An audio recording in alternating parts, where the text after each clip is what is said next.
To some better news, HISA released the second quarter racing fatality metrics for 2024. And for the fifth straight quarter since the implementation of the ADMC program, we've had a decrease in racing fatalities, at least at HISA tracks under HISA's purview.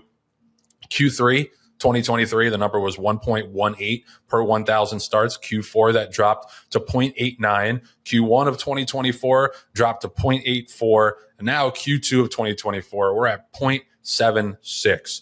Now, the obvious caveat is that any number above zero, we still got work to do.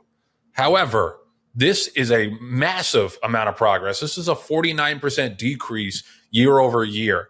And if you look at the numbers at the non-HISA tracks, especially in West Virginia, they are way higher. We're talking multiple times higher than these numbers. And I just think about this every time I see, and there was a new one over the weekend. There was a new anti-HISA lawsuit over the constitutionality, blah, blah, blah.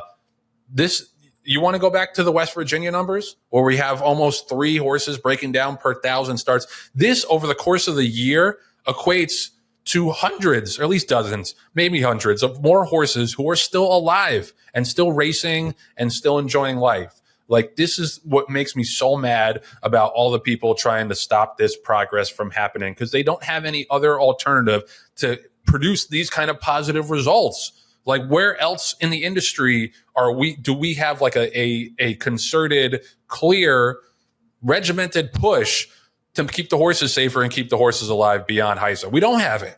So if you're gonna try to stop this progress, you better have a damn good reason. And it can't be some technicality about constitutionality, because none of you give a shit. Like, please stop. Like, I'm not saying there's no like legitimate legal argument to make, but come on. That's not why you're suing to stop this. And it just bugs me, because this is such an overwhelmingly, undeniably positive trend for the industry. You can talk all you want about the administrative headaches and the bumpy rollout and all this and that. Look at those numbers and tell me that that's not something to be proud of for the industry.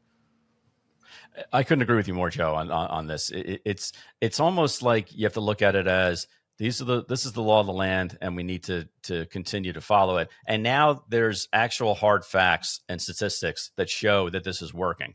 That there's less fatalities, there's less horses that are in harm's way, and that's really a big part and a big push for what we're trying to accomplish as an industry. I saw it I think it was this morning or maybe late last night, that HISA also is floated a balloon that they want to actually conduct a study on Lasix and whether or not it is performance enhancing. And if it is, or if it's not, at what ages does it impact? Because, before HISA, there was a huge push to, getting rid of Lasix for certain levels and certain ages. And I don't remember them having scientific proof either way. But it was just like, hey, this is what we think. Well, now there's statistic facts as to why HISA is working. Now HISA wants to do that for Lasix also, to basically, once and for all say, is this good or is this not? Is this a detriment for our horses? And I think that by including science as opposed to anecdotal, thoughts is the important way to go forward. And science right now is showing that this is a better alternative. Is it a pain in the ass for a lot of people? Yes. Do trainers have to add staff or their own hours into doing bookkeeping and administrative stuff in order to make sure everything's right? Yeah. Are there bumps in the road that need to be included? Joe, I heard a vet and I almost hit him. I'm not a violent person, but I almost swung at him because he was not talking to me. He was joking with his owner and the owner said, "Hey, I think we need to have this horse x-rayed because it hasn't run in a certain period of time. And in accordance with HISA, we have to have a breeze and updated, medical records for the horse to be able to run." And the guy goes, "Well, I'll just light up the pony again." We're calling him the nightlight, meaning like they x-rayed the pony instead of x-raying the right horse and sending those, so people are people and they're going to look for ways to skirt around an issue, as to whether or not, the rules are really taking or not. But for the most part, you're seeing it scientifically, that it's showing that statistically we're going in the right direction.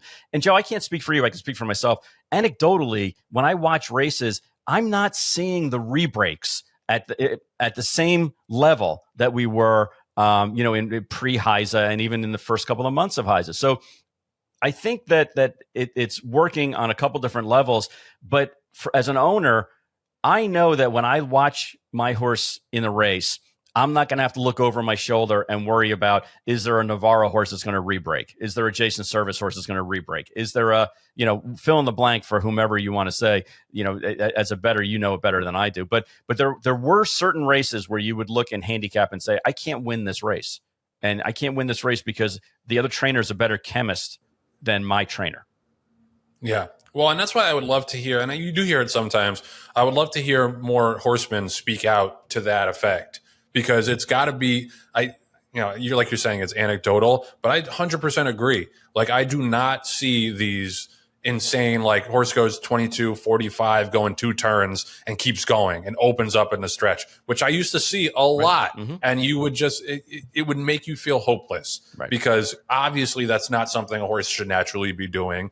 And you would see it fairly frequently. I really don't see it. There's certain trainers whose names I won't mention, who were winning at these giant percentages, whose horses now have come back down to earth and are starting to run, more normally what they would normally be physically capable of. I would love to see some of the trainers, the smaller and mid-level trainers who are seeing the benefit of not having to go against the cheaters, speak up and say, listen, this is not perfect. Like, there are some people who have been caught up in this who haven't done anything wrong, and we should fight to clear their names as hard as possible. But overall, the trend is that fewer horses are breaking down and fewer horses are running off the screen because they're running on something that isn't natural. Like, I would love to see more public support, because I think the HBPA lawsuits make it seem as if all of the horsemen are against this, and I think most of them are not. Right. So I would love to see, like, maybe some letters to the editor or whatever, saying, look, here's the benefit. Here is the positive change that this is making.